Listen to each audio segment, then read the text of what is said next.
Hello everyone and welcome back guys to another F1 2018 video where today we're here for something a little bit different. Now this isn't sort of raw gameplay with me talking over it. This was a little bit of a different video because towards the end of the session I decided to have a go on one of the very, very cool, quite expensive Fanatec rigs on the new F1 2018 game. As you can see, obviously, yeah, just absolutely incredible. You've got a proper sort of play seat, Fanatec wheel, everything, all you know, very, very expensive equipment. I'm not gonna lie, it did make me feel a little jealous, considering I've still got a £100 wheel, and obviously everything like that. You know, you can really, really feel the difference with this sort of equipment. You know, it is absolutely fantastic. You know, potentially, you know, down the line, I'd love to have something like this, you know, a proper sort of rig, if you will. I think it's usually what people sort of call them nowadays, you know, sort of a full dedicated rig for, you know, sort of, obviously it's generally more sort of PC gaming over anything else, but as you can see on the middle, it does actually have even a speedo and everything as well, which is obviously really, really fantastic. Obviously, I think this one is for the PS4 and the PC, if I'm not mistaken, although it might work with the Xbox One as well. I'm not 100% sure on the support for the wheel. I will try to find it and potentially leave it down in the comments as well if I can find it, but obviously if I can't, then you'll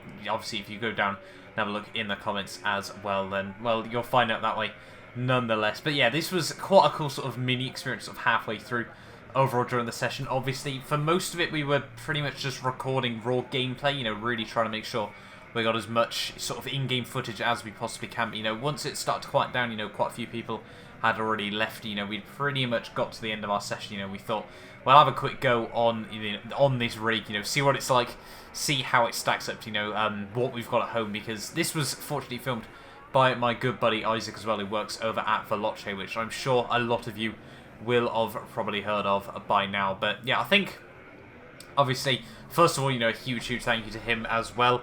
For obviously filming this, you know, with his camera equipment and everything. You know, he's got a really, really good camera, so it's quite good. Obviously, that he was actually one of the people that I met to go to this event with. You know, we worked with the same media company for this event. But yeah, obviously it was really, really good, you know, that he had all his equipment there, so obviously to make it look a whole lot better than it probably would have on my phone. But I will sort of play this clip through twice as well. But sort of just talking about, obviously, from what you've seen so far from this game, it's pretty much all been pad gameplay. Now, I've sort of spoke about this, you know, for those of you that have kept up with all the videos. I struggled on the pad, I'm not going to lie. The wheel, on the other hand, though, I did feel it was, obviously, for me, you know, I'm completely a wheel user pretty much all the time nowadays.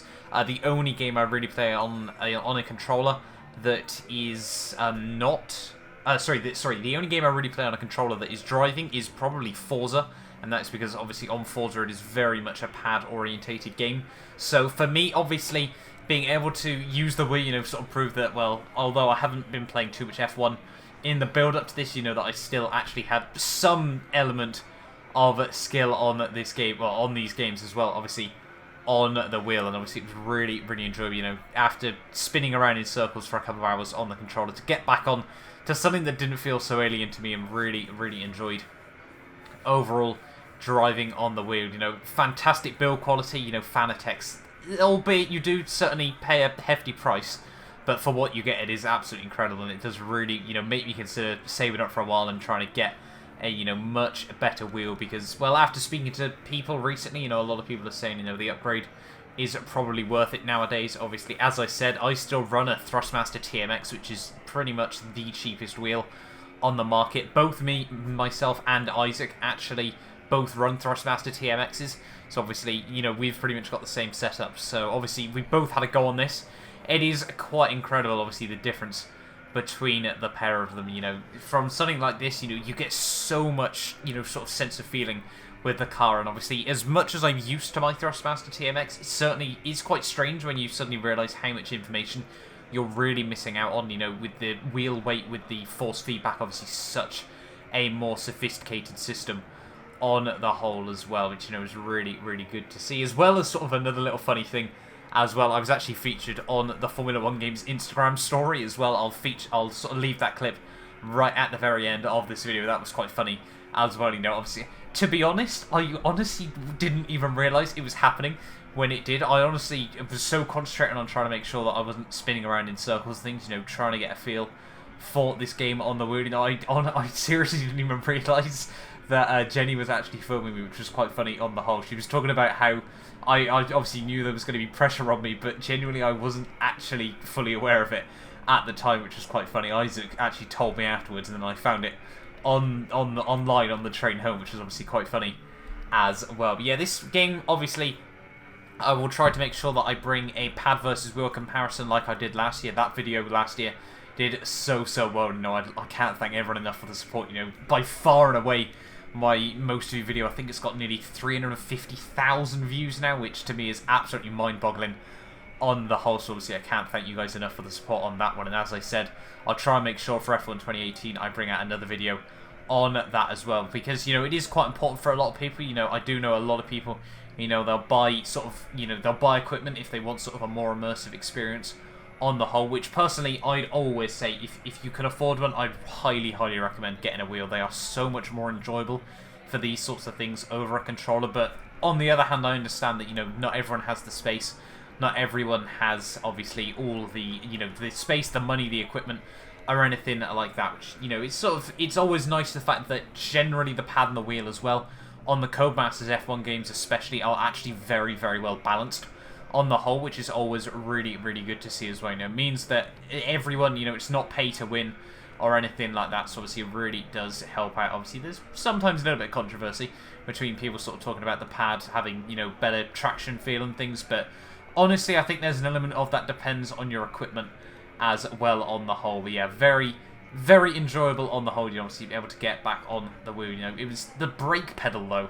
That was something else I was going to talk about. The accelerator pedal, absolutely fine. You know, very easy to use. The brake pedal was so tough. It was actually really weird to try and get used to. You know, it was certainly very different to the Thrustmaster setup that I run at home. You know, I've heard that Logitech wheels have a sort of, they're really bad on the brakes as well, but although this one wasn't bad, don't get me wrong, it was just very different to any wheel, well, any pedal set that I've ever used before, which is obviously quite funny on the whole. You know, just had to try and get used to that. I think fortunately for me, Isaac hadn't started filming just yet after I really struggled on that. As well as sort of the final thing as well I'd like to touch upon is, you know, these bucket seats are, they're really sort of weird. You think when you get into it this does not feel natural, but it does very quickly on the whole. You know, it's certainly, I was able to pick it up, you know, sort of get into it quite quickly on the whole. At home I just race, you know, on a desk chair with my wheel, which is fairly standard. You know, for any of you that have been out to my streams, you know, before in the past, then obviously you'll know you pretty much what my setup is like. I'm pretty certain as well I've uploaded a setup video recently as well. Obviously if you're interested in seeing all of my equipment at home, I'll make sure I leave a link to that on the top right hand side of your screens if you click that little eye. Hopefully I'll remember to leave a link to that video up there as well. But there we are then, guys. That has been something a little bit different on the Fanatec wheel here. You know, really, it's made me consider honestly looking into getting, you know, a more expensive wheel sort of down the line in the future. Nonetheless, you know, it was absolutely fantastic that Cody's, you know, they've been able to set, I think it was overall 3 of these up, which is obviously really good to see. You know, it wasn't just, you know, one person was going to be able to do it at one time and then someone else would do it the next time. You know, everyone was able to sort of, you know, just cycle on and off it. You know, you'd have some people on there for 20 minutes, half an hour, but then on the other hand, you know, you'd see there were free, you know, there was one free for 5-10 minutes. So once we'd finished recording our footage, it was really nice, you know, just to be able to jump on the wheel, sort of enjoy that experience as well. You know, as I said, comparing it to the controller, obviously for me it felt so much more natural, so obviously it was so much more enjoyable on the whole. But I'm sure pad players, they really, you know, for the guys that play on the pad, you know, I have a huge amount of respect for them, especially after, you know, having a go on the controller at the events. You know, for the pad users out there, I respect you a whole lot more now. The wheel is still definitely, in my experience, a far better experience. You know, it's just, you know, the sense of feeling you really get on the wheel is like no other. And obviously, especially with how sophisticated games' force feedback systems are nowadays, it is really enjoyable to, you know, have a go on a wheel.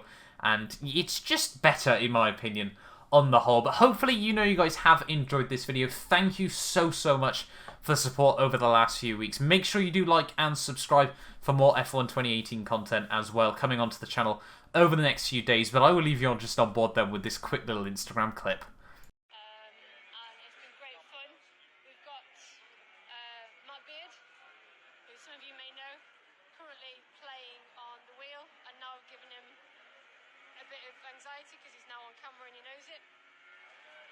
He's doing really well. He's got the central column of the halo off at the minute.